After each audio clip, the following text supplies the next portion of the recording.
record.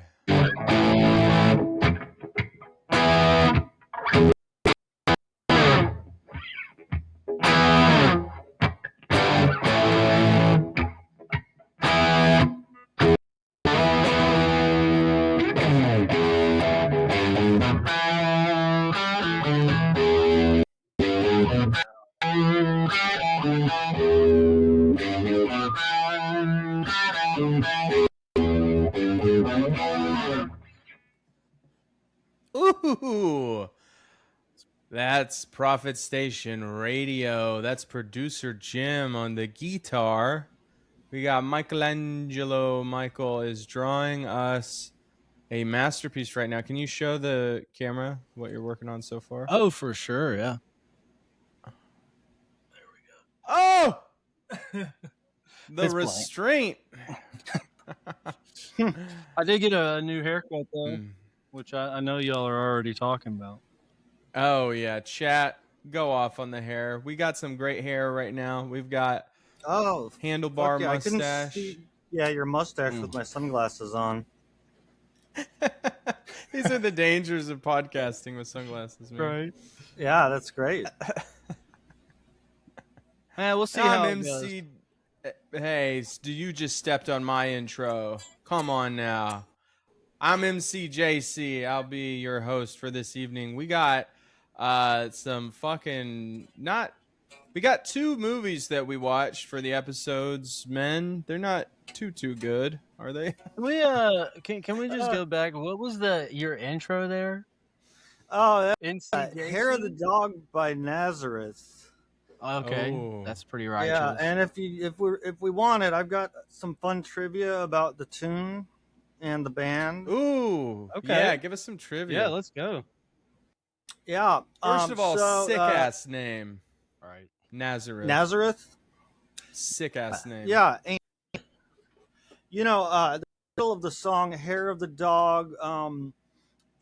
That's what people call it when you drink more booze in the morning because you're hungover, and it helps the hangover. So it's badass. But the reason they got to that title is because the chorus, if you know the song, "I'm a son of a bitch," and that at the time, 1975, I want to say, was a non-starter for a song title and an album name. But they did the kind of like pseudo Cockney slang. I think they were actually Irish or American. I don't remember. But in any case, they weren't from Cockney. But, a son is an heir and a bitch is a dog. So that's how they came up with the title, which doesn't appear whatsoever in the song. So it's self-censorship, which I think would have been really lame if they hadn't landed on a bad pastime, which is drinking more booze in the morning after you're hungover. Right. Yeah. And gosh, I should have looked it up. I forget the singer's name, but he's recognized a lot for being a pioneer of that rock tenor, really screaming, and he was one of Axl Rose's influences. So much so that Axl actually invited Nazareth to perform at his wedding in the early 90s, mid 90s, somewhere in there. But to sing their version of, I think it was an Everly Brothers song, "Love Hurts." They do a beautiful cover of that. And they said no because they thought that Axl was a dick or some reason along those lines, and I think that's funny. Oh, poor Axl. Misunderstood, famously, Axl Rose. Oh, yeah. That's awesome. I love bringing in a riff and a little trivia alongside it. This is kind of an education in rock history here. Right. Yeah. Yeah. Yeah. With, glaring gaps such as where the band was actually from. A lot of people, you gotta leave them one the more lead singer. Yeah, but it's not airtight, but or the name of the guy who did the album work. A lot of people misattribute the artwork to the dog, which is super badass. It's like it's like pre-power metal fantasy metal hard rock artwork. A lot of people think it was Roger Dean, the guy who did famously the Yes album covers, but album covers for other art. But it wasn't him. However, I don't know that guy's name either. Can I just say right now, I hate it when you look at album art from the 70s and it's sick fantasy album art, and then you listen to it and it's just boring straight ahead rock that's like, I'm gonna love you, baby. And it's like, the cover is so cool. There's all this mythic stuff on it, and then the music is just rock. I don't know. You made that song sound pretty sick, though, you know? Yeah. That's how I always felt about, Led Zeppelin was they had sort of this pseudo-spiritual aura around them, which, like, musically consisted of writing a few songs that were very loosely related to Lord of the Rings, but it... For sure. Totally shit all over the canon of it, though. Yeah, it seemed to match their, like, fantasy pseudo-spiritual imagery and mystique. Yeah, they used the image from the Hermit card by Pamela Coleman Smith in the famous Rider-Waite-Smith deck. Yeah. What? Yeah, that the illustration of the guy with the hood who's holding the lamp. Yeah. That's from the Hermit tarot card. I'm actually wearing a tarot card by the same illustrator. Oh, yeah. T-shirt right now, actually. Oh, right on. Ooh! And she's mine. That song I never understood. She's when she gets there, she knows all the glitter is gold, and she's buying a stairway to heaven. Sometimes it's best not to look too close at the lyrics.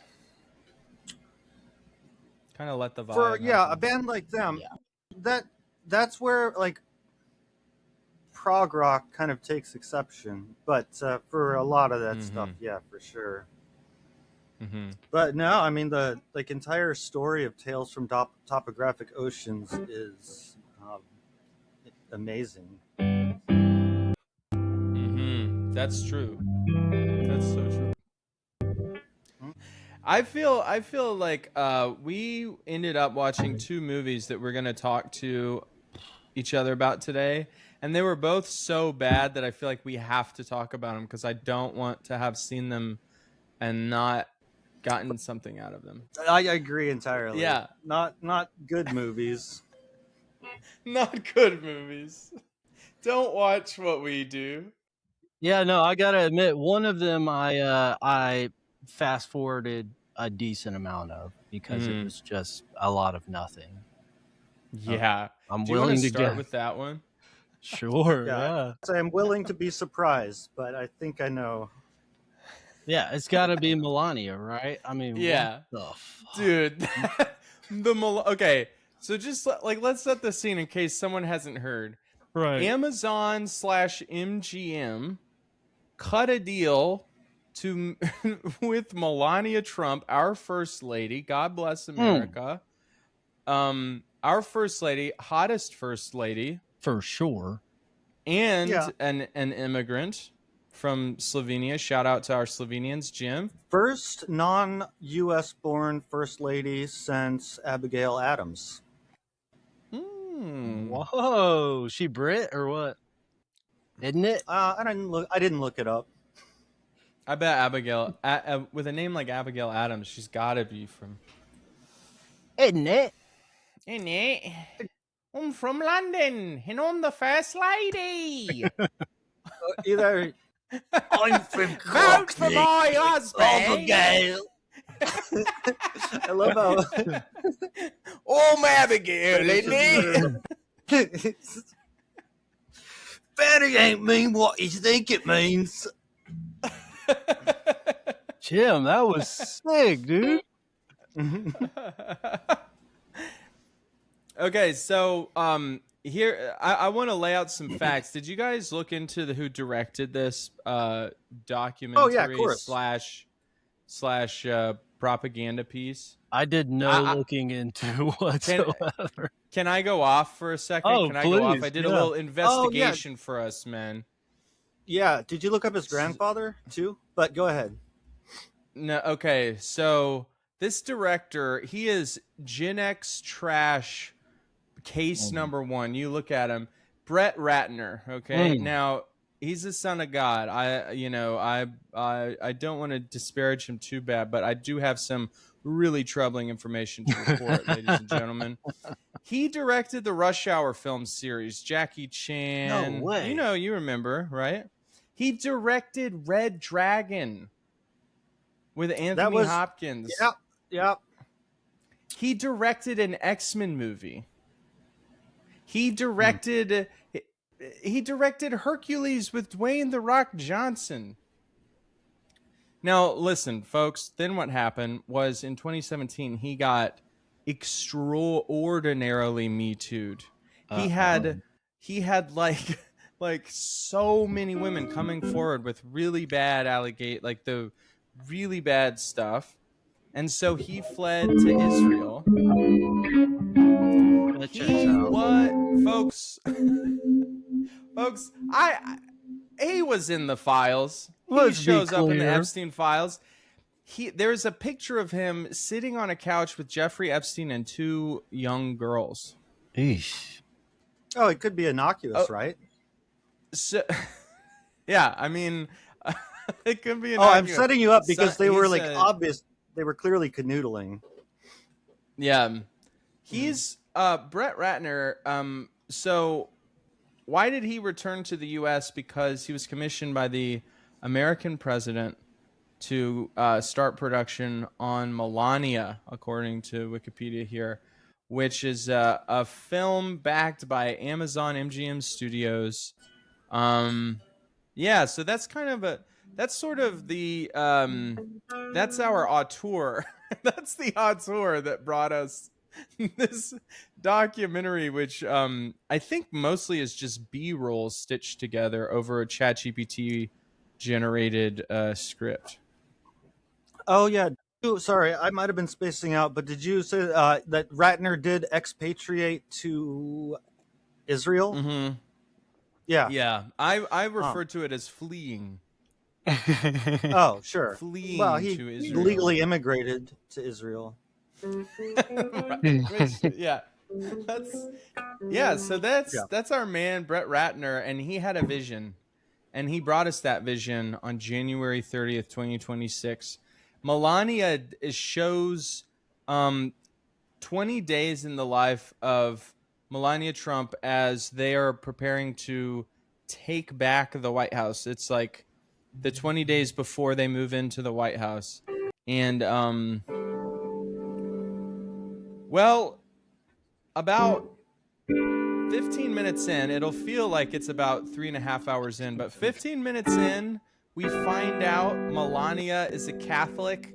Ladies and gentlemen, we've got a hero, someone to root for in the White House, don't we, folks? Well, we've all got our reasons to like her. I would, just before really any discussion about this, I am Slovenian. She's my sister. Mm-hmm. I am loyal to my family.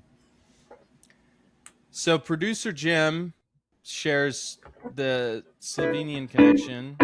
I share the Catholic connection, and Michael is lusting after her as the hottest first lady. I mean, I don't think there's any argument on that. There's no argument. There's no argument. Not at all. She's a beautiful woman. That is the part of the Melania story I wanted to hear about, is how she used her beauty to go from I don't know, whatever she was before, to becoming first lady. I think that is so sick. She's like scrappy, and but instead what it is it's her hanging out with an entourage made up entirely of other immigrants and very flagrantly flaming homosexual people, which I am a friend of both of those groups, but I was just very surprised that a Trump, like I would imagine Trump supporters are the ones watching this film, and I wonder what it's like for them. Maybe they're cool with it, but I think the stereotype would be that would be a challenge for them to connect. See, I figured it was more the Trump supporter wives that would watch. Yeah, that. It's definitely not. Did you all look at the demographics of the what I think it was the premieres, just like that they had data for across the country? It was like I think it was on the Wikipedia. I could just pull it up, but it was overwhelmingly white women over that were identified as Republican and were over the age of. It was like 73% of the audience was over the age of either 35 or 45, but it was not young MAGA, and it was not like the topic of our next film. Yeah. These are poor women who have to hear a guy rant about politics all day long. For sure. They're like long suffering, and they just want to be proud of their first lady, you know? They just want to be proud of her. I'm not sure that the movie helped much with it. The thing that I was running into is the assumption I had was that it was a documentary.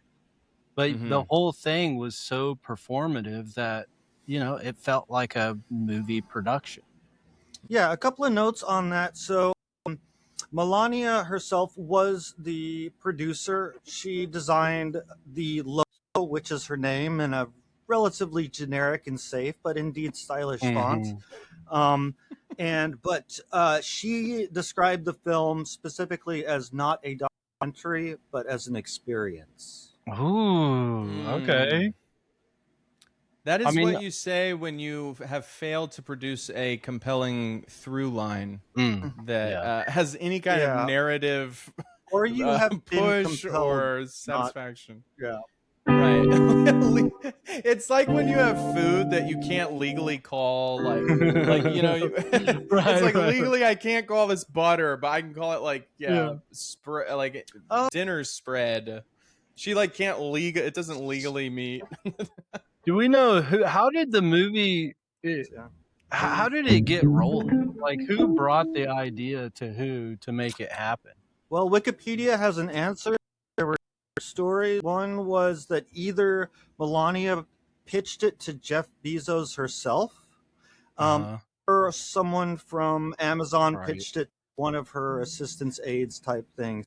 But in either case, both those stories seemed odd to me because it did go to bid. Disney bid something, I forget, it was or 18 million. But she ultimately went with the Amazon deal. It also includes an upcoming miniseries. Oh my God. And a theatrical release. Both of those elements she liked. A miniseries. I couldn't imagine bloating what was given to us anymore. There was like a narrative event happened once every 7.5 minutes or something. It was ridiculously slow. It was mostly just B-roll, like, oh, Melania is now getting in the car. There was also the budget. The budget was almost entirely, I'm convinced, dedicated to insanely expensive needle drops that were egregious and did nothing to improve the viewing experience. They were badass. I would say that they are just a great experience in general. So whatever they're paired with, not necessarily makes that better, but it makes the two things together better. I did notice. I took note at the first time something happened that was not directly about either tailoring and clothing fashion or interior design. That was at the 20-minute mark when she started talking about her own passing footage of Jimmy Carter's funeral plate, which I thought was a very interesting choice. It begins with a Michael Jackson song, and what's the first song it plays? Oh, Give Me Shelter. Give Me Shelter. It plays that and then Billie Jean back to back before we got the title card. Oh yeah, and Badass. That's like just $1 bajillion for the first 6 minutes. Sure, and Give Me Shelter at the beginning immediately reminded me of Jack Nicholson's opening monologue to the. It's like Scorsese has used that song in like every film, right, that he's ever made. Yeah. It just seems, yeah, you know, and just a detail about the, I don't know the current situation, but Paul Thomas Anderson and Johnny Greenwood became up because some music that Greenwood composed for a PTA film used without approval in the Melania film. I don't know what part of it was, but just on the topic sound, like they didn't even, you know, see that. Right. But yeah, no, the soundtrack was badass. Yeah, the score though was strange. The actual stuff scored for the film was like fantasy, like Danny Elfman weird. It was I don't know why they went with it. It was very fantastic and magical. I guess magic is alive and well in the White House, folks. The main theme is called Melania's Waltz. Yeah, nice. Melania's Waltz. I need to throw that on my lifting mix. Melania's Waltz. Yeah, there were, I'm trying to remember, there were a few songs that were like really odd. Like when they had Baron, they played what? It's a Man's World, the James Brown tune. Wait. Oh my, is that right? It's tall as hell. Dude is tall. Towering for sure. Yeah. I love crazy. Michael. That's like, Michael can respect that. Yeah, right. Yeah. But yeah, the other odd one was Aretha's version of Amazing Grace, which like Obama used during his presidency and campaign and was strongly associated with the civil rights movement in the 60s. Not exactly with Trump's reelection, you know, and Melania does have something going on independent of that, but she is best known as being the first lady rather than... Yeah. I think she's trying to bring us together, folks. She's trying to bring us together. I think something that I noticed that I really want to touch on was that the high points, number one with a bullet, were all when Trump was on screen. Dude, he had some hilarious moments in this film. My favorite... Well, one of my, each and every one is my favorite. When he's on call with Melania, the night after after Congress approved all the votes and it was like a sealed deal, he is the president. He's on the phone telling her like, did you watch it? And she said, no, I was in meetings all day. And then he says, yeah, you really need to watch it. Right. She's just stiff arming him on the phone, just saying, nah, I'll see it on the news. It'll be okay. And he's also him forcing her to like admit that it was the biggest win, you know, on record. He just goes, it was a landslide. Yeah. A landslide. Yeah. Big win. The exact same kind of self-congratulation that he does on every program everywhere. Oh, for sure. For sure. Right.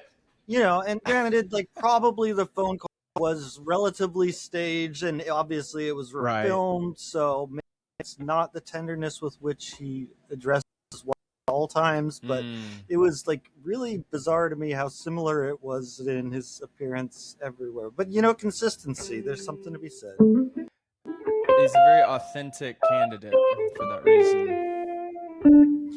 Yeah, I really liked I was gonna say the scene where he says, yeah, President, it's the biggest.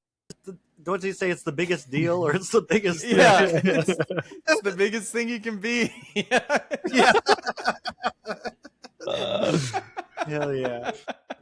I love when they're sitting at the table to discuss the inauguration day, the flow of it with the guy producing it. Trump asks, why did they put the national championship game on during my inauguration? And the guy just doesn't know how to answer. He just says, I don't know. That's not good, you know? And then Trump waits a beat and then he says, they probably did it on purpose.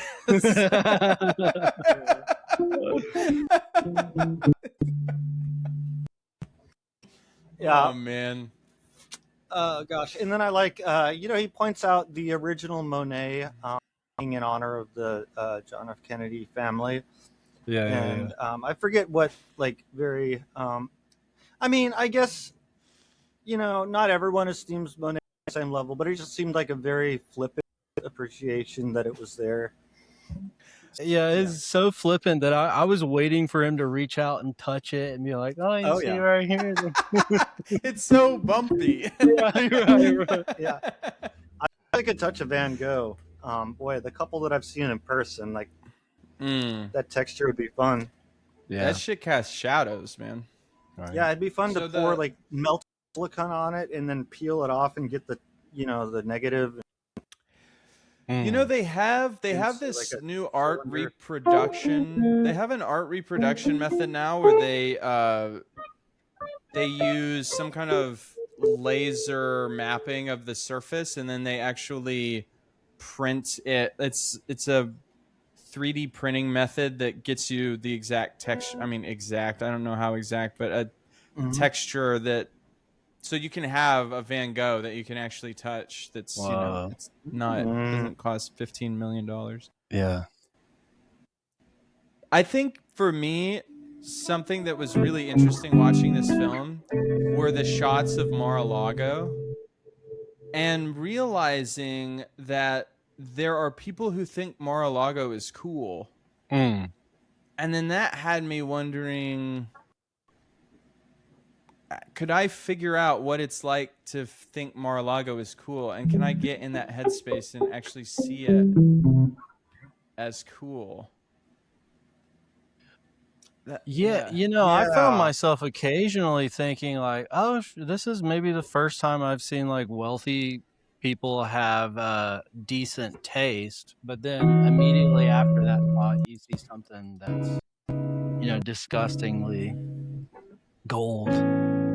Yeah, sure. There's a lot of gold in this film. There's a lot of gold, man. There's even a point where the fashion designer is like, white and gold, that's you. Yeah. White and gold. That is so good. Yeah. I found myself throughout the whole film, because it was so lacking in content in general. There wasn't ideology. There wasn't view. There wasn't narrative.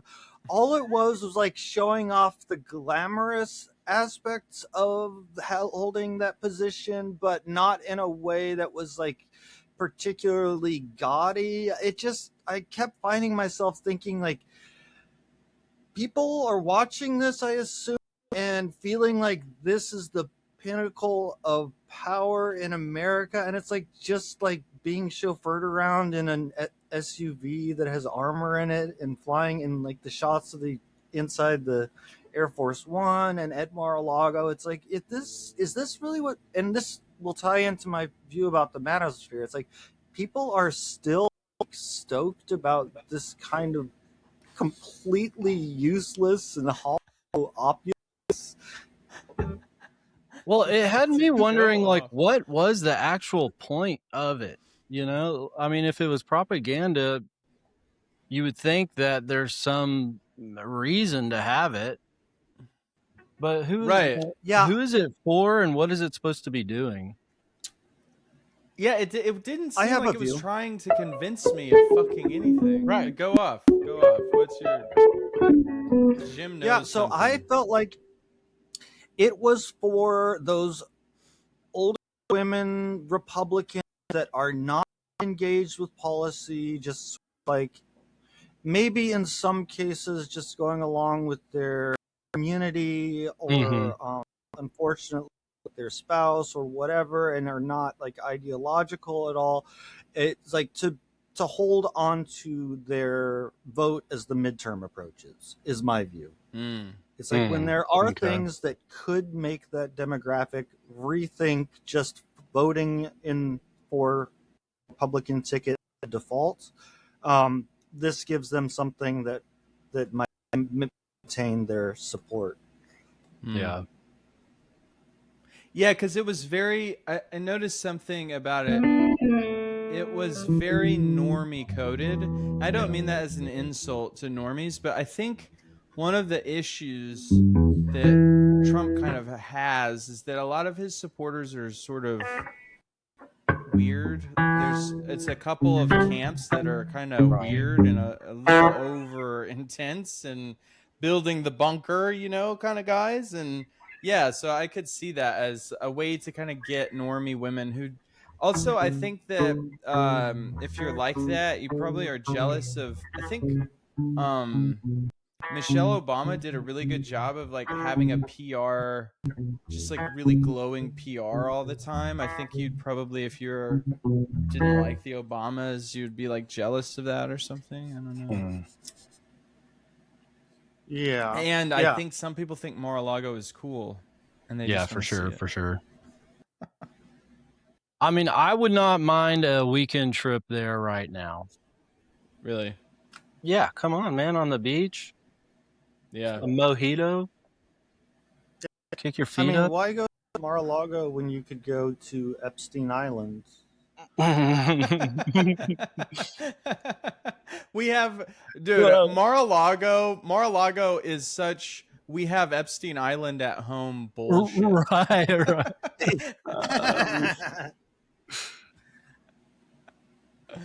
Oh, dude, one thing we gotta say before we move on, I gotta say this. They try to have a little intimate moment in the SUV where they're asking Melania what her favorite music is, and she says, "Oh, it's Michael Jackson." And then they play Billie Jean, and she has the most robotic, least human-like rock out to a song I've ever seen in my life, either in reality or on screen. Her rocking out to Billie Jean was so alienating to me. This kind of, I don't know if it was watching Manosphere first or what, but if you like pay attention to the women throughout those and Melania, I get the feeling that they absolutely hate what they're doing, and it's an effort just to make it through it as quickly and without any hiccups. But yeah, it's like the whole time I found myself wondering, like, I wonder if Trump and Melania do they have intimate moments? Do they have cute moments? I didn't see really any. I mean, the very last moment as they're walking through the whatever stadium or whatever that is, and they're walking out to their cars, it's like, okay, you see them both smile in a way that I thought, yeah, those maybe were real smiles, But else than that, it all looks so fake, so robotic. Just trying to make it. Yeah, their slow dance that had some shots, their slow dance at the inauguration, it looked like he was trying to put his face up next to her, so he kept turning away. And it was just awkward, and I wouldn't expect him to be able to dance. But then when she walked off, they showed her walking off stage into the off stage, and she was like dancing. Same thing. It was so robotic, so forced, so stilted. And as a Slovenian, I do feel kind of a sadness. I also feel a little, before she got work done, she looked very Slovenian. Look up her modeling stuff. She's got the eyebrows, the nose, and the chin, and cheekbones, very Slovenian. She doesn't really look Slovenian anymore, so I almost feel like she has in some way forsaken us, or at least tried to distance herself from us. It's another example of Slovenian erasure. Oh, tell me about it. A lot of people don't know that the 1/4 of Einstein that was not Jewish was Slovenian. Okay, moving on. And there we go. Trivia there. Yeah, cool. Well, let's talk about the second movie we subjected ourselves to. I went to a circling festival right before, like, last week, and this was like the talk of the town. Like, whoa, really? Two or three people had seen it and were talking about it. So I heard probably 4 or 5 references to it over the course of as many days. So, what did you hear about it before you had seen it? Just people mentioning that they had watched it, and then the chatter would go into talking about the Manosphere content creators as a whole, and young men as a whole. But young men. One guy was like interested in it. Sorry, go on, Jim.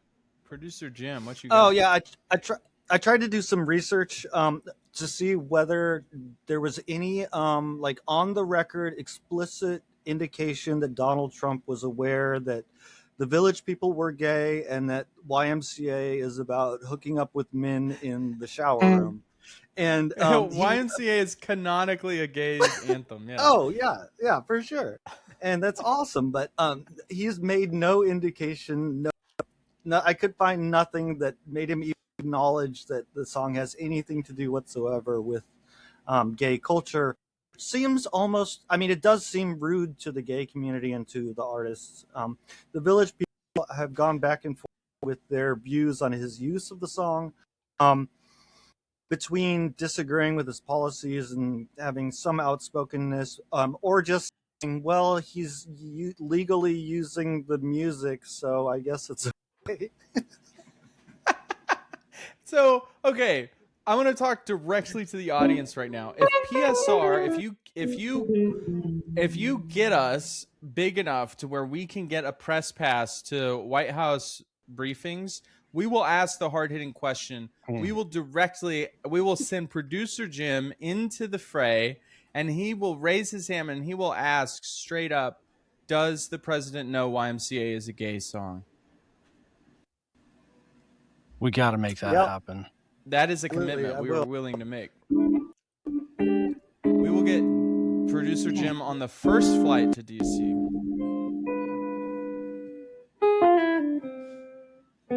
Which is funny because you're the one who lives furthest from DC, so. But that's the commitment. That's the lengths we're willing to go. I would love to go to Gaggle. I can't promise good behavior if Caitlin Collins is there, but she's well aware from my @ on Twitter. Do you want to throw in your Twitter to see it, to get some follows from the PSR? I don't remember whether fan base. I have to look it up. So I have a public one, and then I have a secret one that I don't share because of reasons. Right. Of course. No. No. Yeah, but I would at Caitlin Collins, especially during the pandemic. Oh, I'm at _purples. That is TEH_PURPLES. But nice. Improper comments about like storming Caitlin Collins on January 6th or any day of the week, stuff like that. But, I'm sorry, who is Caitlin Collins? She's a CNN anchor. She did just news and reporting.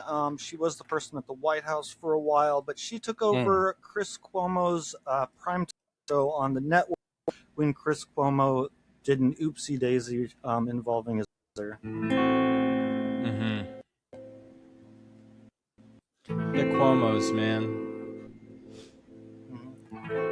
So the movie we watched, I want to say, think about the pun while I just introduce for the audience. We saw Louis Theroux's new documentary Inside the Manosphere on Netflix. Louis Theroux is this British documentarian. If you haven't seen him, he makes a lot of documentaries, and it's sort of, he's a central character in it, walking around the world. He did one on professional wrestling in the late 90s, which was really annoying to me, the way he was treating professional wrestlers. He was doing that thing that reporters do back in the day, or they did back in the day, where he would have a professional wrestler on camera and then try to get them to say wrestling is fake, which is just, brother, respect.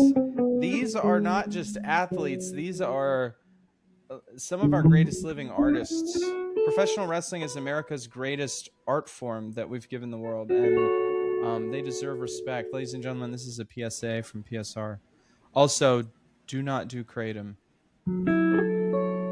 Or if Definitely you do kratom, not. you know, watch it. Use it for incense. Yeah. Yeah, use it as directed as incense. Don't eat it. That's where we fucked up, boys. We all started to eat the darn stuff. Yeah. And before I knew it, I couldn't put it down. Yeah, always follow the instructions. Meang da, more like Meang, don't get near me with the stuff, because I won't be having any of it. So inside the Manosphere, Louis Theroux talks to some of these social media icons in what's called the Manosphere, which is like, if you're not familiar with it, it's like red pill pickup artist stuff. It's men being guys, basically, doing anti-Semitism and misogyny and advocating for the legalization of sexual assault. So that is the kind of one-way content creators that one-way monogamy. Now, whomst among us? Yeah, this guy stuff. Monogamy for thee, not for me. That's the kind of marriage that they're advocating. Now, what's very interesting, they also, some of them advocate traditional values, but then they advocate for these like really weird polyamorous have your cake and eat it too kind of things. But if you're listening to this, you might have heard some of them. There's like Sneeko and HSTikkyTokky and Justin something. They were all sort of unremarkable as people. I thought they had cool names. The guy from Louisiana, I forget his last name. Myron something. Myron. Oh, Myron, yeah. Myron was getting roasted by his own chat. Yeah, Myron's the guy with the show that Louis Theroux went on, where they had the scientist. The scientist came on and was like, if your girlfriend has had sex with a lot of different men, then she has a baby, even if it's with you, it'll be with the genes of the previous boyfriend. Damn, dude, I didn't know that. That shocked me. That explains a lot. It explains a lot. And I had to have a real serious conversation with my girlfriend because, yeah. Oh, yeah. See, I had to talk to all my exes and ask them how... how's my child doing? Exactly. So...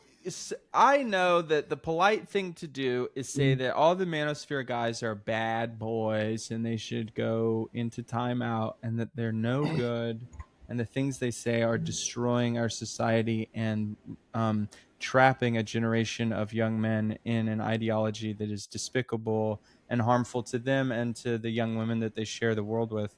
But Louis Theroux sucks. I was curious to hear you expand on that. Yeah.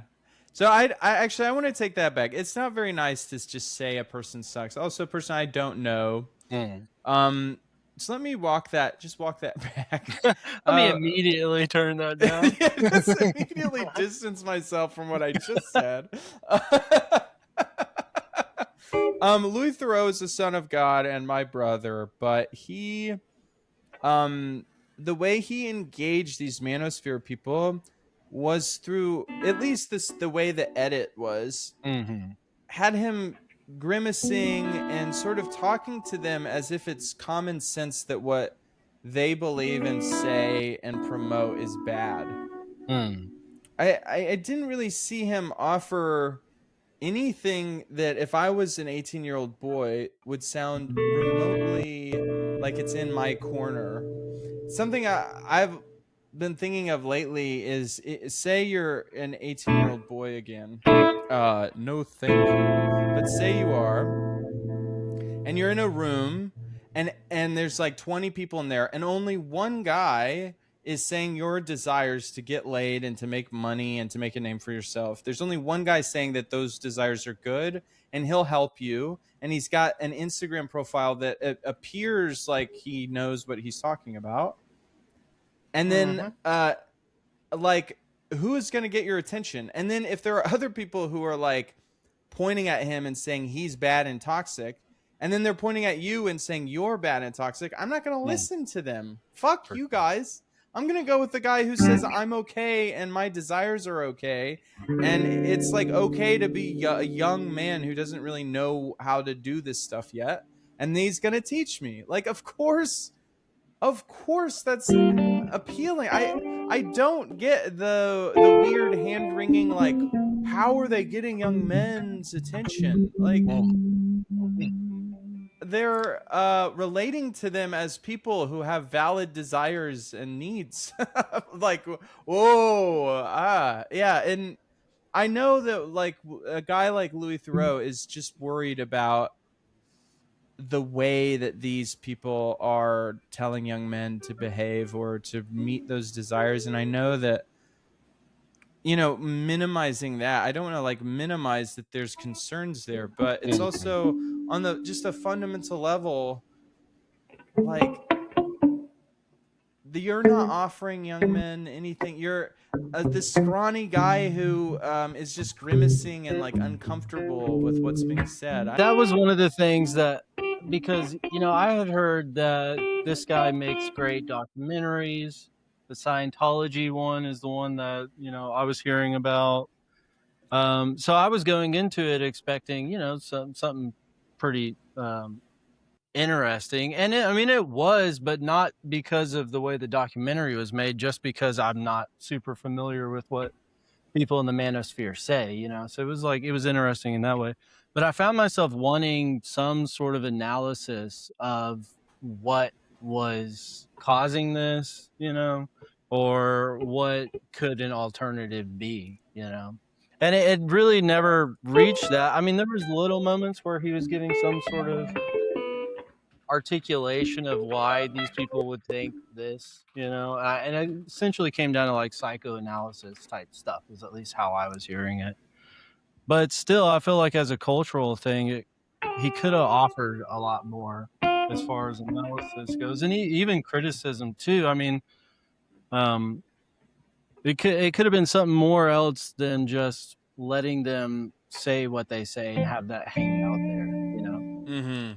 Flip side of that, I did appreciate the method of like just allowing them to say the stuff that they're going to say and then just kind of looking at them. Yeah. I feel like the people within that manosphere are so often in confrontation that it's never left just with whatever they've just said, just sitting out there. It's always on to the next defense or whatever, you know? So I did kind of appreciate that, but yeah, no, I totally agree.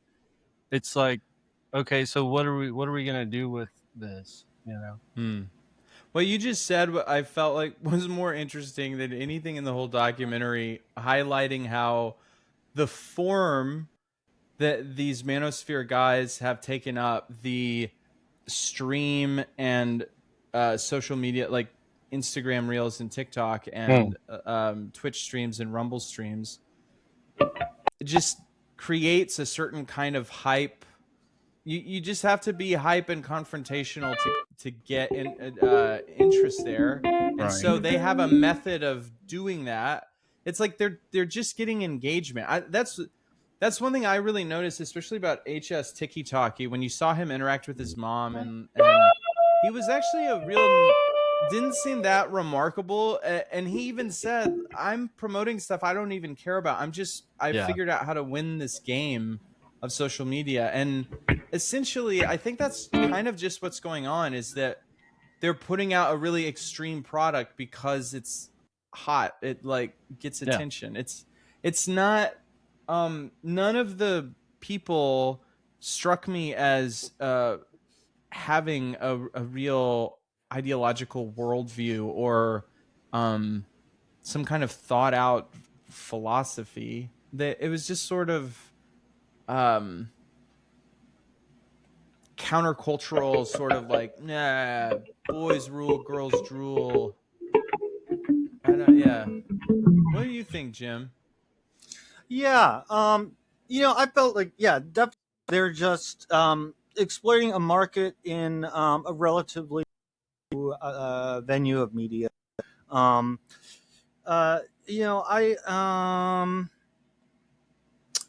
what I took away from the film as a whole is that I wished that I had researched the individuals that he was interacting with before. And as far as the film itself, my biggest criticism is I felt like I didn't actually get enough of what they were about to contextualize what their interactions kind of meant in terms of, in context. I suppose I'm just being redundant. And I'm not familiar with Louis Theroux. I had not watched any of his other stuff. It seems like he made a career just of being the cool person in a situation, and just like being befuddled, people being into stuff, which is fine. Uh, uh, yeah, again, like I foreshadowed talking about the Melania documentary, like to me, was most disheartening is like, yes, these are people that are making content in order to profit. They're targeting an audience because they know it's there and they know how to sell to them.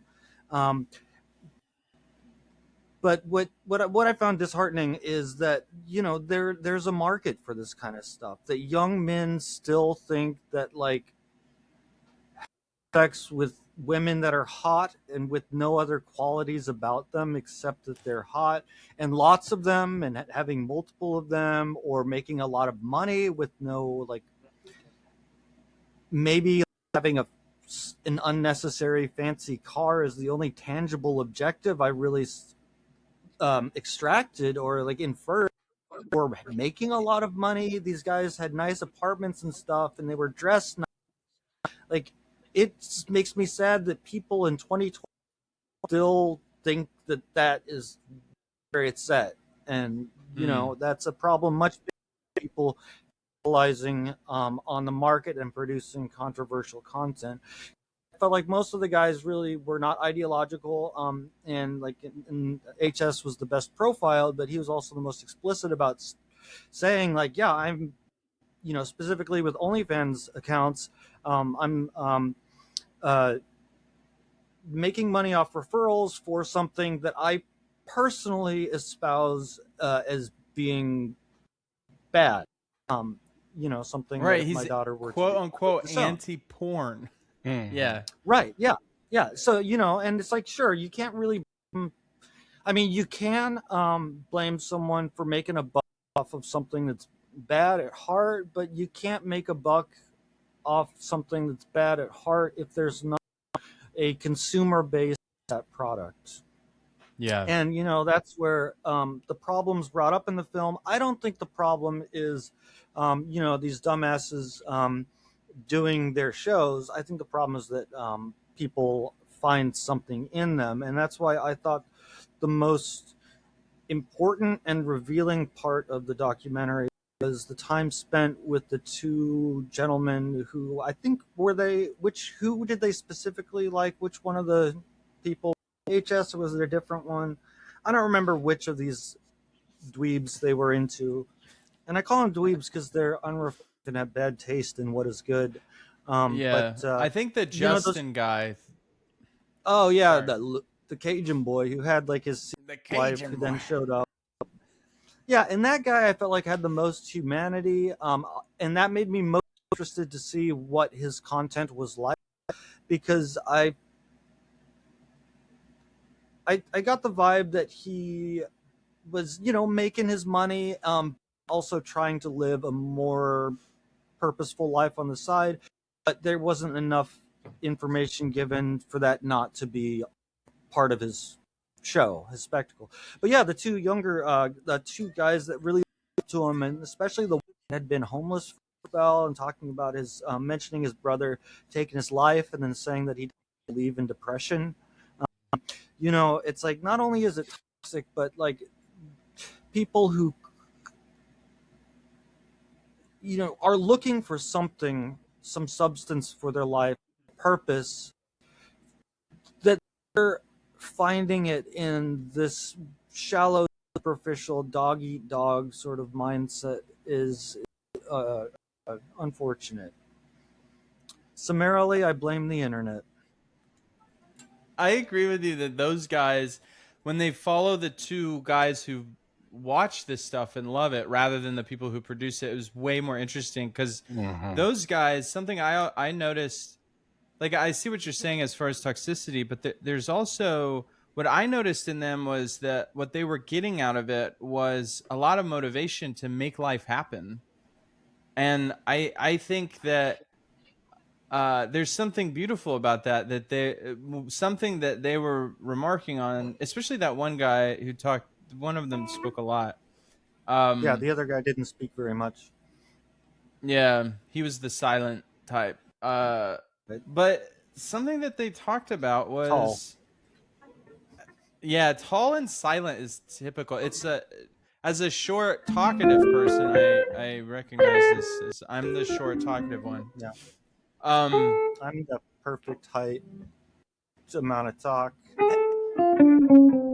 Yeah, actually, I have girlfriends right now, and whatever's cooler than a Lambo, it's in purple. And good thing we didn't have a woman president, right? I found that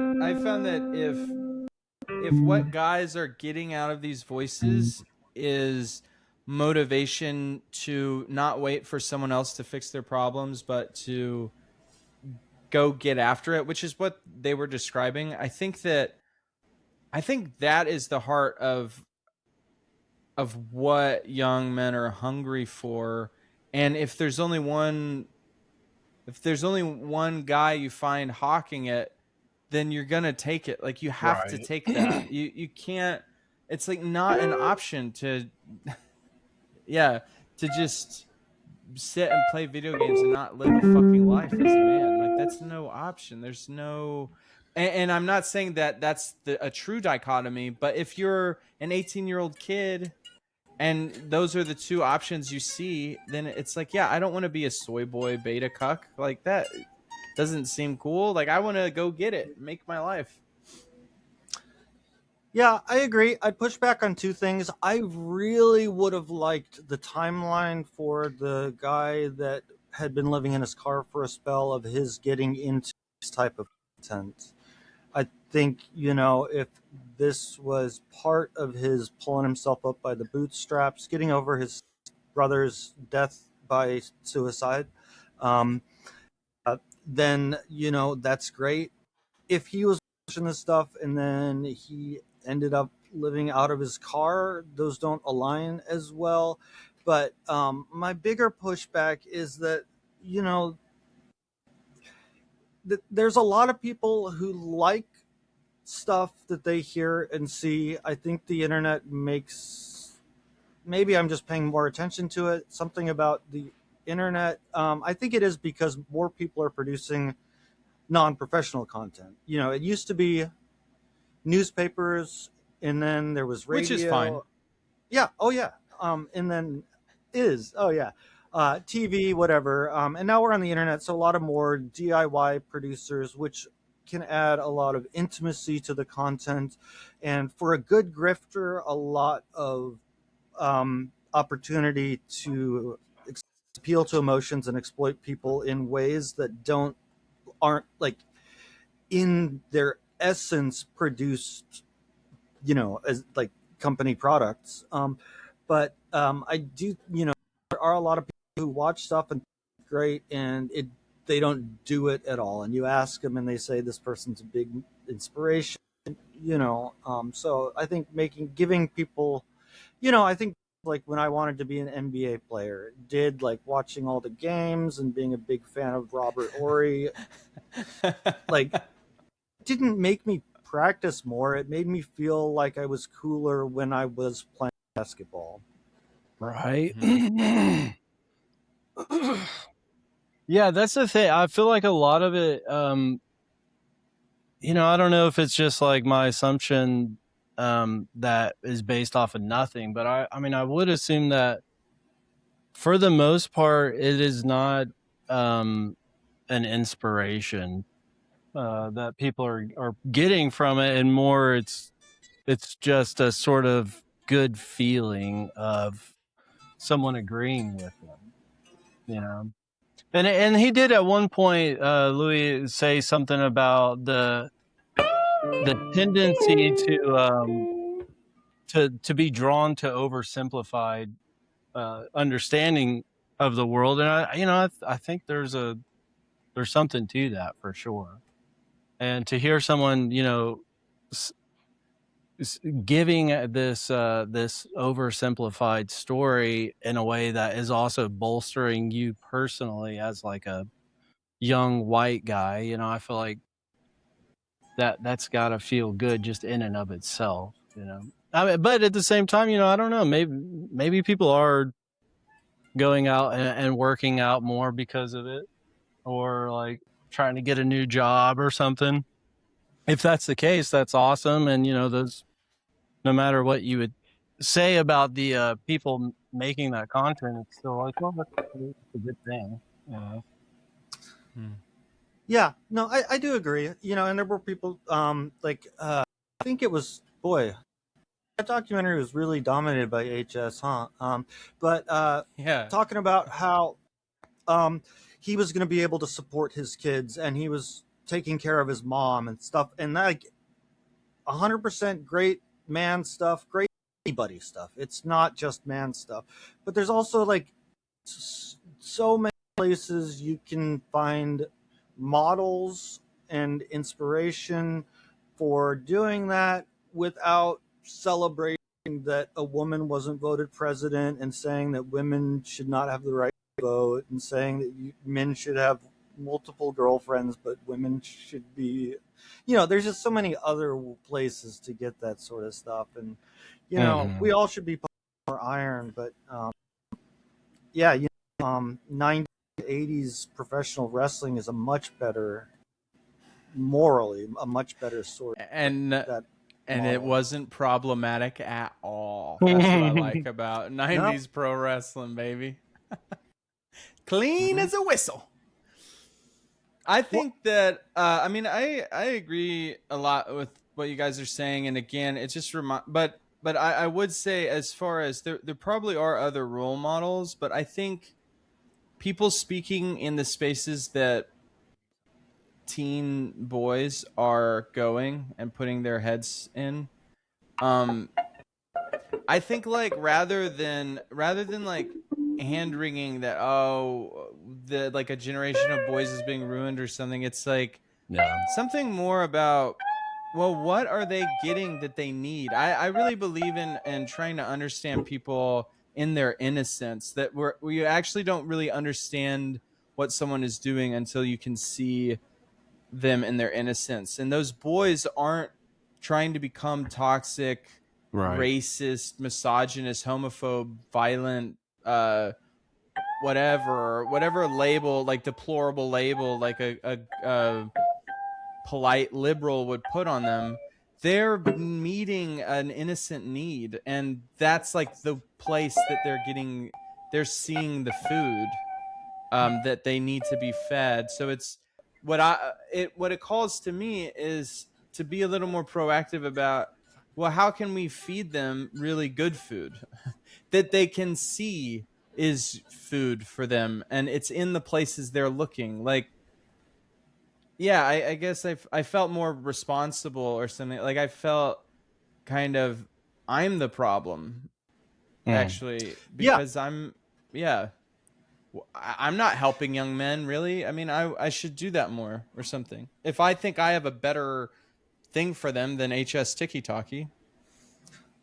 Yeah, I agree 100%. You know, it's doing something for them, and you know, I don't think that this type of content is specifically ruining that many young men. It's misguiding them, but I think they're finding something in it because they're ruined by everything else that has been inadequate or insufficient. Right. Right. The microplastics in them that have ruined their they're now right. Yeah, it's like brains, or it's like when HS says like something about like most of your viewers are boys between 13 and 15, and HS replies with, well, that sounds like a problem parenting, or blame the parents or something like that. And I'm not saying that that's a weak position to take, but society at large should be offering those things that they're getting out of this sort of content. 100%. Yeah, I found myself thinking about too, like, I don't know if y'all have noticed, but I'll bring it up as we're watching TV, because everything has commercials now, right? Mm-hmm. And, I'd be curious if y'all are experiencing commercials through whatever, streaming service you're watching stuff on. Try and, like, pay attention to the vast majority of men that are portrayed in these commercials. Well, now you're going to get me mad, Michael. Bro, there is one character that essentially it's the dad from Modern Family. He's like goofy, totally like not dangerous in any sort of way, not like not even confident really. And if they happen to be confident, well, they're stupid, and there's some sort of dumb thing that they've done, that everyone's like gonna laugh about by the end of the commercial. And yeah, I mean, it's like, what do young men, where do they have to go to get any idea of what a man should be? Because in media, the vast majority of it is just like these goofy, dumb guys. Mm-hmm. Yeah, they kind of, I don't much TV and commercials and stuff, but I do get the vibe that like the portrayal of adult men has gotten really, like, they've gotten really like weak and spineless and not standing for anything. Is that consistent with your perception? Yeah, totally. Yeah, because men used absolutely to be badass, like cowboys that smoke Marlboros, which smoking used to be badass, by the way. It's not anymore. Yeah, I mean, not badass out at all anymore. That was the thing I was bringing up the other day while we were watching TV. Is like, when was the last time you saw an actual blue-collar conservative on TV? Who's not a cartoonish bad guy. Yeah, exactly. Or who's not like the sort of method of showcasing the most current canceling, issue of the day. You don't really see them portrayed very much. Yeah, men are canceled. They're no good, folks. Throw them out. Throw the bums out. The 6-year-old will watch stuff, and almost always, if there is some heroism, physical heroism, action hero stuff, it's done by women now. And I don't know, whatever, dude, but in the world, those are roles almost entirely for men. And it really bothers me that, like, there's so much media being shown to this 6-year-old boy, or like that's being created for mass consumption, that doesn't show boys role models for them to think that's who I could be. And then instead it's showing girls like, yeah, be good at violence and at battle, things that women are really good at. I don't know, dude. I mean, it's hard not to end up sounding super trad. Maybe I'm in the manosphere now. Uh-oh. Right. Oh, yeah. So I had a couple thoughts actually with before I looked it up and found out what it was about. I was hoping Manosphere was going to be a lot more testicular in content, but I was also expecting it to be more like my manosphere. Right. But yeah, I expected it to be a lot more like dark incel, dark web sort of stuff. I didn't really realize like that these sort of I mean, I imagined they were out there, but I'd never interacted with them. And yeah. But yeah, to follow up with what you were just talking about, like the model that we're getting on like network TV, yeah, and streaming services now, I guess, are the main way to watch TV. Yeah, I agree that there's healthy masculinity isn't really demonstrated, but instead you get things like Melania, where she didn't even express. She didn't have a personality. She didn't like it. Almost felt. I mean, because she was the producer, this was a decision that I think he made. It was so emotionally detached, and like her awkward, like karaoke to Billie Jean and dancing to YMCA. It's just showing, like Jonathan described, women who are, or was that Michael? I'm sorry. Women who are like just trying to get through it, and then it's sort of showing the men have the money and the power, but they equally that they suck. I mean, they just suck, and they're not up to anything. They just are the ones that have the money and the power. So. Yeah, that's what I wonder. Like, and I brought it up while we were talking on text, but we watched a few episodes of this HBO documentary called Neighbors. Have either of y'all watched any of that? No, but I listened to the extended episode of True Anon that had the guys on it, so I know what it's about. Yeah, well, I mean, just to like hit on that point you're just making, I just wonder, like, these people, do they not have things better to do than get to the point of being so angry that you're willing to kill someone because they ruined your grass on your lawn? Y'all should watch maybe like one or two of those episodes, but it's pretty wild, and I feel like it's another documentary where it's in no way like really addressing the issue or offering any sort of alternative. It's kind of exploitative in the sense that it's like, look at how crazy these Americans are and what they're willing to do for nothing. But at the same time, as I'm watching it, like I said, do they not enjoy doing stuff? Like, I don't know, man. If they got all day to just ruminate about. Yeah, if someone ruins, like, I don't know. God, wouldn't you just rather be doing something else? My experience of when I have ruminated about something is it did not feel like a choice, even though it actually was. Sure. If you're ruminating right now and you're listening to this, take a deep breath.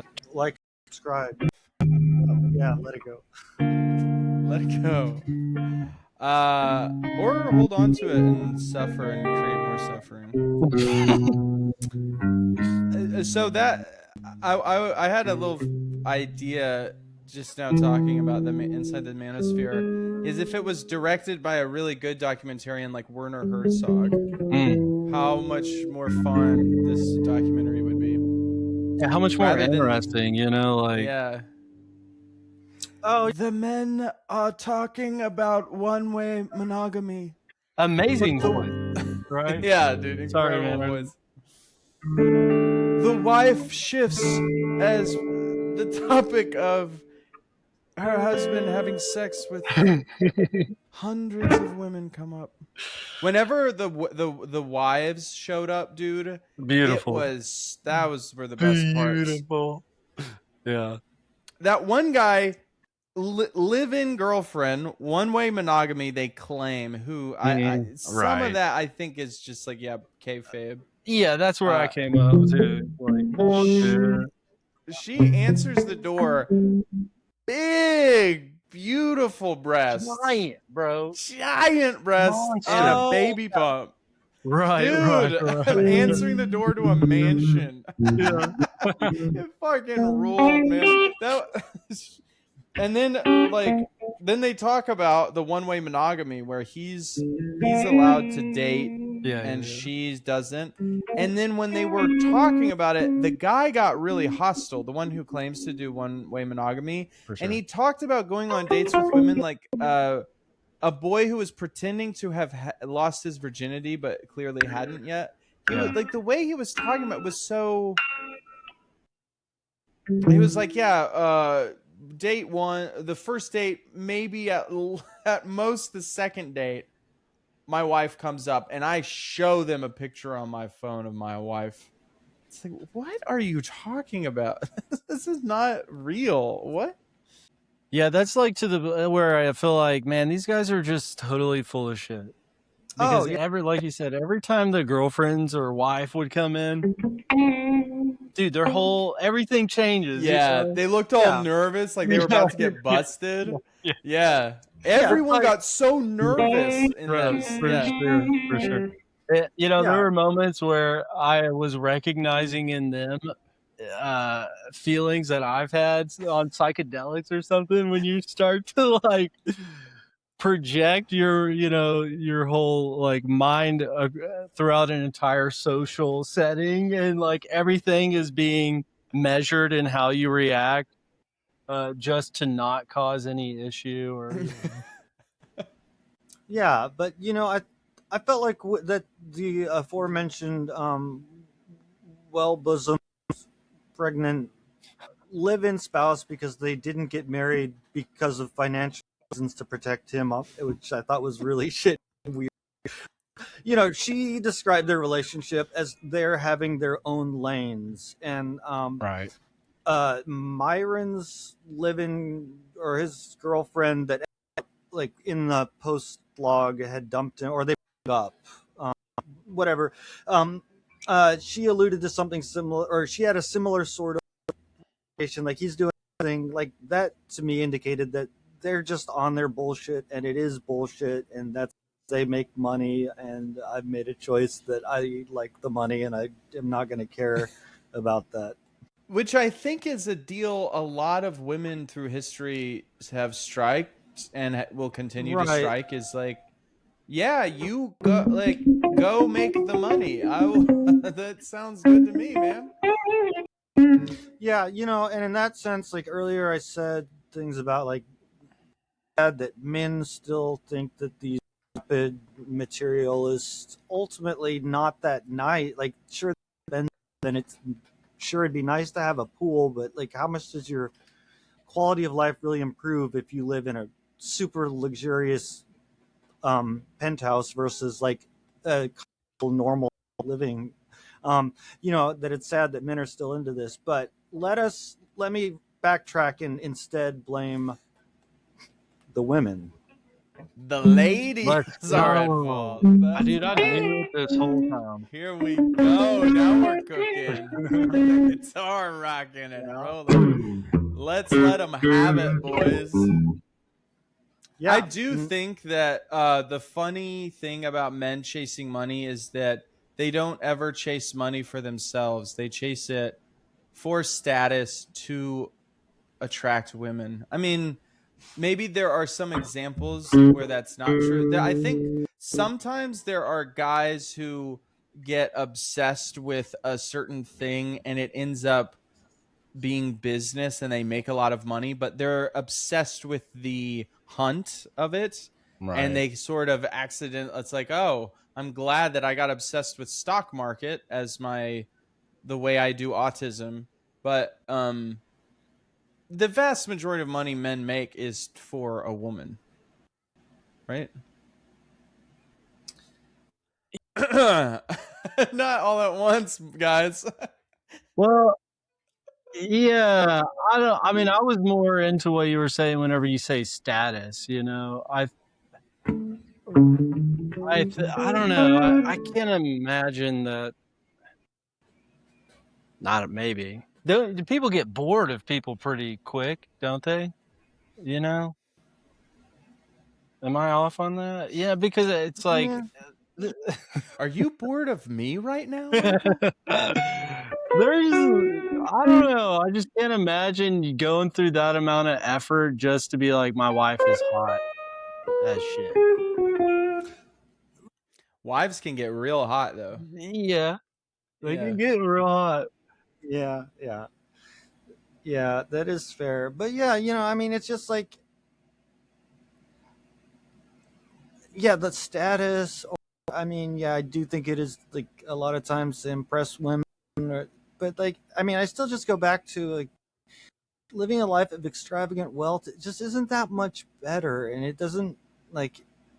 It makes me sad that people haven't figured that out yet in 2026, and that actually the internet seems to be making it considerably worse at a time when there are pressing things to be concerned about. And we've had enough time to figure out that the living comfortably and being happy doesn't require much in terms of material stuff. Yeah, unless but you want a bag of Miami 10, as that one guy said. Right? Yeah. In a small town, you can 8 or maybe 9, maybe 2. That's right. I love that. He was like, if you're under 6 foot and you live in a small town, don't worry. You can. I got you covered. Now, can you bag a Miami 10 like me? No. Maybe not. Yeah. Yeah, I don't know, man. I found myself thinking that it was like it's a societal issue that doesn't really have to do with masculinity. It has to do with a lot broader of an issue, which is a total lack of meaning.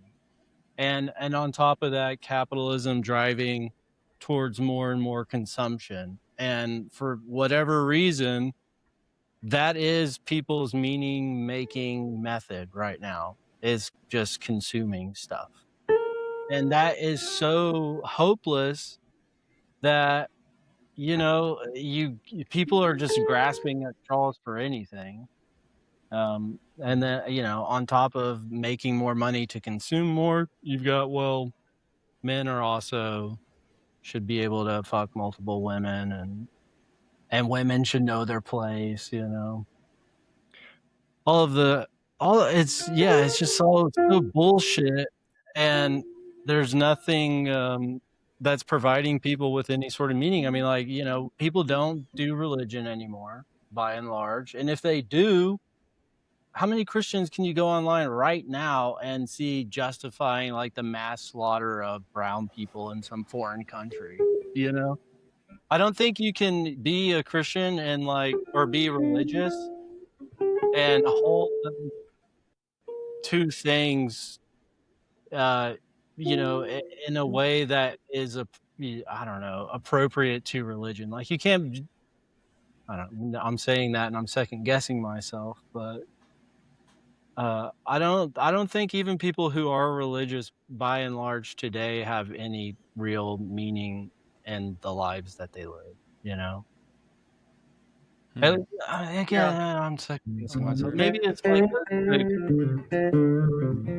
I wonder, I mean, I think you're touching on something true in on a lot of people's paths. I don't doubt it. But I also experience when I go to mass, I look around at all of these people who are raising families or who are older or are young. We live in a college town, so there's sort of like the college level too, and I see all of these people who are really coming to mass every week and kneeling and being part of that. And maybe I'm just projecting. I'm finding a lot of meaning there and hope and value. So maybe I'm just projecting, but I imagine they're having a similar experience or something just as wonderful. Yeah, I don't think it's not out there for sure. And it is interesting the location where you guys or where you're at. I wonder how that plays into it. just because I do feel like, your money, how much money, and not just you personally, but an area has, affects a general social feeling that, people Sure. carry around with them on a daily basis. But like at least where I'm at and the industry I work in, it's like I mean it's a legitimate joke that if there's anyone who comes in that is an ex preacher, they fucked over a shitload of people, Yeah. and it I hate to say it, but it does tend to it's a stereotype that's kind of working at the moment. And I don't think it's really has anything to do with religion or people who go to religion. I think it's like something much broader. And if I don't know if it's because like my my political leanings, but I feel like it's capitalism. That's the underlying issue to it all. Is that it is alienating in virtually every way and offers nothing but consumption,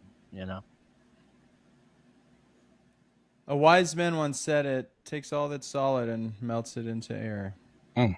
I think you're. I mean, I think what you're touching on is really heartbreaking in me as I think about it. How much consumption kind of forms the core of our activity, and a lot of more traditional religious practices are I find very interesting, especially in the Catholic Church. The more traditional practices are much more focused on things like fasting, Yeah.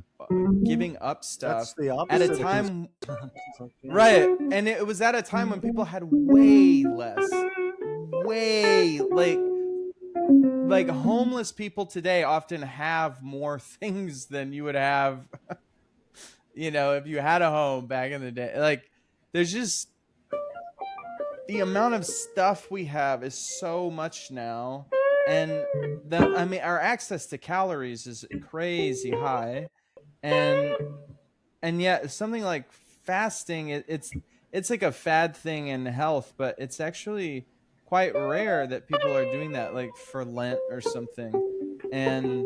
But back in the day, that was normal. That was what everybody did. And there are many such cases, just more traditional cultures having practices that are so self-sacrificial. Yeah, I agree. I went to visit a friend of my mother's. I hadn't met this friend before. A woman in her late 70s, and she's getting ready to a new town to be closer to some family, and over beautiful, like huge house. I don't know, 5 bedrooms, maybe 3 stories. Crazy big house, and just full of all this stuff, nice stuff for sure. But when we got done and left, I commented with my mom about that's just so much stuff. We accumulate so much stuff, and my mom offered kind of the well, I don't know what to call it. She just replied by saying, well, her father had died, and then her mother had died, and then an aunt, I forget who else it was, but she ended up with all this stuff that belonged to people who died. And it's like, so that's almost worse to me, that like, not only do we collect all this that we don't use or need or think about ever, or very rarely, like if I really need one of these, I could go borrow it. I don't need my own. But then like the legacy is that you then give all this stuff to some living family member who then has to. And this poor woman, like her whole life is categorizing, organizing, trying to offload just all this stuff that's been accumulated in all these lifetimes. And it's like, for each of these items, how much amount of time really did this improve a quality of life? Why is it so normal? The answer is capitalism, but like how just so much stuff. And like, how how can you live a full lifetime accumulating this stuff and not just like I've got too much. I'm gonna die. I don't want like my kid to have to deal with all this crap because most of it is crap. I don't care if it was like grandmothers or whatever, but there are some meaningful mementos, but most of it is just stuff. Yeah, I wonder too, like, what is the thing that's driving people to accept like level of consumption? My sense is it's simply a lack of presence. Mm-hmm. But maybe I think you had a list ready to go. I was gonna ask, like, is it marketing? Because that's something that I'm kind of unsure of, is how effective marketing is. I don't. Maybe it's really effective. I don't know. Is social media, how much does that like actually influence people's actions? Yeah, well? I mean, I don't know either. I just know how much companies spend on, just in a very general sense, and companies only do that if it is profitable. Right. And then, like I've alluded to, is like, it's still like there may be marketing, there may be companies making stuff, trying to sell it that no one actually needs, but there's still people buying it. And that's for sure. Like, that's people in terms of economic systems, maybe missing other important parts of the experience and compensating for that. Call it whatever, but people, like, if the marketing is working, they're still convinced that there's a hole in their life where this piece of shit belongs. Yeah. I mean, I really do feel there's a presence element. I think that capitalism and other more meta narratives might be helpful to understand why it's going on among everybody everywhere. But then I think the reason it goes on in an individual is a lack of presence. And my experience, we were going through spring cleaning. So I should get people more yes. stuff. Santa Claus is coming to town. That's my experience. I hate it.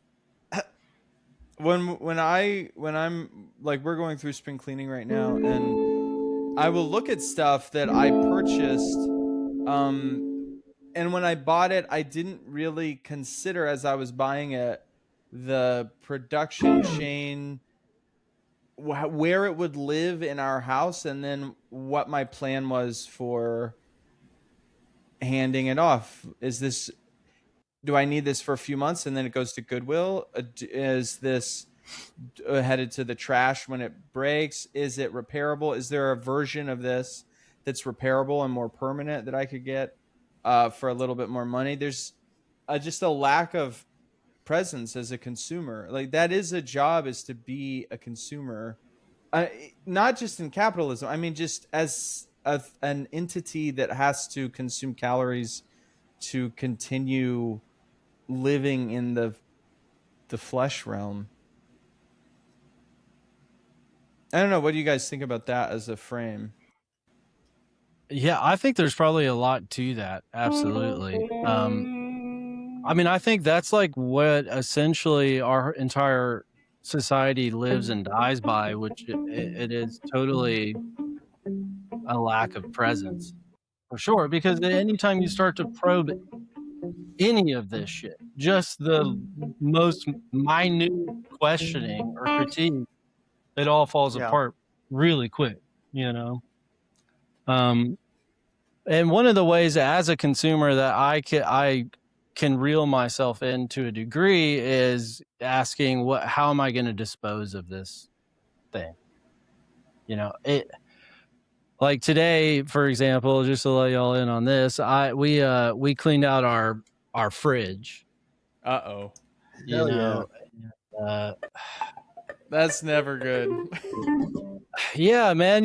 John, we've lived on farms before where we're producing food, and I do feel like having had something like a compost, it makes it it makes things make a lot more sense.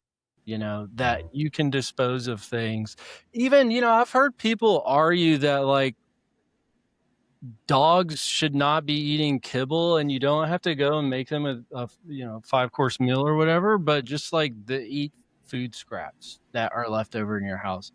I personally, I don't think I could swing that because there's, nutrition stuff. But at the same time, it's like, where's all this shit going? You know? And that's the thing too. Like again, the industry I work in, which is building materials, it's like, man, as soon as you start to try and fathom the amount of waste that is produced on a regular basis, one-time use shit, it is mind-boggling. And, today, again, we were cleaning out our fridge, and it just like, God, man, it kind of hurts. So much of this stuff, like, well, I was throwing away a thing of chicken thighs that they got lost in the fridge. And they're like 2 months old, or a month old, however, and it just totally wasted. Meat waste is hard. Bro, it's brutal. Yeah. The chimkin died. For nothing. Well, to sit in the trash pile, man. Tyson profited, so it served its purpose. That's right. Or whomever. Yeah. Shout out Tyson, a good Arkansas company. When I was living in upstate New York, I worked on a beyond organic biodynamic farm. Not to brag. Yeah. And the guy who owned it was from Russia. And cool. Man, I loved him. His views were so old school, old world, and he found it so absurd that I took my dog to get shots, and he said, when I was a kid, like all the dogs just ate table scraps. We didn't buy dog food. Right.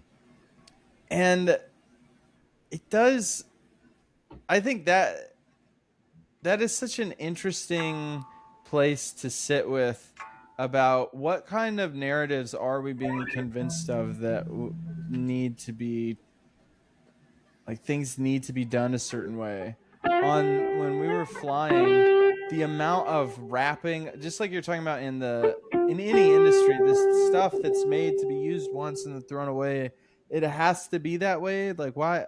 Yeah, I don't know. Yeah. Yeah. Melania's parents were simple textile industry, state-owned textile industry was in communist, socialist U.S. Yugoslavia stuff. Yugoslavia. Like that. That radical change where her mom made children's clothing in a state-owned textile factory. That's where Melania first got her interest. It's on the documentary. She was used as a model, and that's where she first got, like, as a young girl, interested in modeling. But that radical change from this beautiful socialist way of living in one of the most beautiful countries in the world, and then they're like eating McDonald's food in the White House because at least the mother lived there for a while. I assume the dad was there too, but it's just like, what is this really what people are aspiring for these days? I just keep coming back to that. I'm just confounded by, like, I think that we should be over this stuff by now. And how do we, like, get people to, as a society, revolution and overthrow capitalism, installs Slovenians as the master race that we are, and so on. But still, like, this stuff is like, why is this really what people still think is, like, the thing for? I don't know. I'm repeating myself.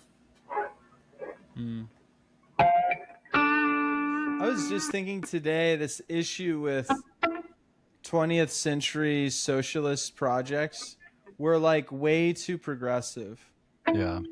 There's this way that getting rid of the church and getting rid of traditions and modernizing everything. I see why they thought that was the thing we needed to do to make the new person. Like I can get my head on that train track, but there's a reason that that people, as soon as it became legal, they flooded back into the church. They when Tito died, Yugoslavia, there's a reason people like went right back into their like ethnic divisions and had a brutal civil war. There's something about socialist projects that they often deny the reality of the intangible or the metaphysical. I think that materialism ends up, you just lose people or something. Like we were talking about right now, meaning socialists were so obsessed with consumption through the 20th century and increasing consumption. Not in a bad way, they're trying to end hunger and improve educational attainment and get medicine to people, but and like increase factory output, but like life isn't about increasing factory output. Or maybe it is. I don't know. Maybe I don't know what I'm talking about. Yeah, no, I think it still leaves the question like wide open of how can people get meaning today and where to do it. Well, by liking and subscribing. Let's go. Hey, get on that Patreon, baby. Producer Jim. Talk to the stove. I think that's our sign off. Jim, do you got a song to take us out? I'd like to do a little. Give me a vibe. Can we get a nice little noodly cool jazz thing? I want to talk directly to the audience member as we remind them that things can be crazy out here. And streaming services will try to feed you documentaries that are so boring and inane you wouldn't believe. But here at PSR, we tell it to you straight. Mike, why don't you show us what you've been drawing? Try and do this without knocking over the mic stitch. There's another way of living, a way of living with meaning. Look at what Michelangelo drew. He drew Hermes and a beautiful woman. We got producer Jim laying down hot licks all night.